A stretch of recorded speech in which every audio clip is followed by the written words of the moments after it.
Hi అండి, అందరికీ నమస్తే. నేను ఈరోజు పాశం తయారు చేస్తున్నాను. వినాయక చవితి వస్తుంది కదా, మంచిగా అందరు చేసుకుంటారు కదా. నేను చేసే విధంగా ఈజీగా ఉంటుంది. నేను చేసే విధంగా మీరు కూడా చేసుకోండి. నేను పాయసం తయారు చేసుకోవడానికి ముందుగా ఒక అర్ధ కిలో పిండిని తడుపుకొని ఇట్లా తాడకలుగా తయారు చేసుకొని పెట్టుకున్నాను. ముందుగా ఒక కడాయి పెట్టుకొని ఈ తాడకలను అందులో వేసుకొని ఉడికించుకోవాలి. కొద్దిగా నీళ్ళు పోసుకోవాలి.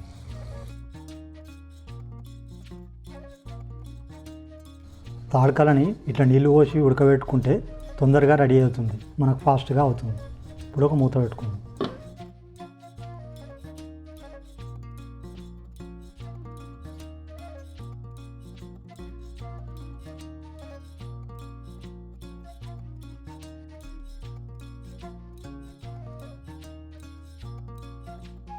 ఇప్పుడు ఇది ఉడికింది. దీంట్లో బెల్లం ఇట్లా కట్ చేసుకొని 1/2 kg వేసుకుందాం.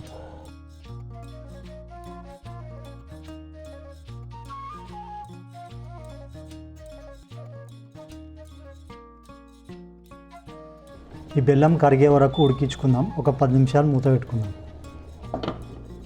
కొద్దిగా ఇలాచి పొడి వేసుకోవాలి. తర్వాత ఒక 4 చెంచాల గోధుమ పిండి తీసుకొని అందులో కొంచెం వాటర్ కలుపుకొని ఇప్పుడు ఈ పాయసంలో కలుపుకోవాలి.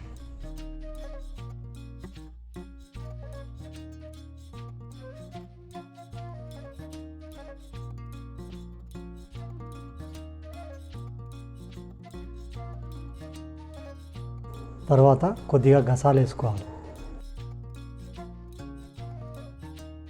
ఇప్పుడు ఇది మంచిగా ఉడికింది, రెడీ అయ్యింది. దీన్ని పక్కన పెట్టుకొని డ్రై ఫ్రూట్స్ ఫ్రై చేసుకొని కలుపుకోవాలి. ఇప్పుడు డ్రై ఫ్రూట్స్ ఫ్రై చేసుకోవడానికి నెయ్యి వేసుకుందాం.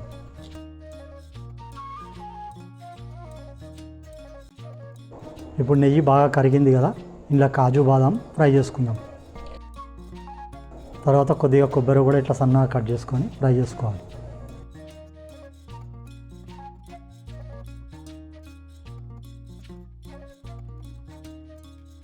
ఇప్పుడు డ్రై ఫ్రూట్స్ ఇవి ఫ్రై అయినాయి.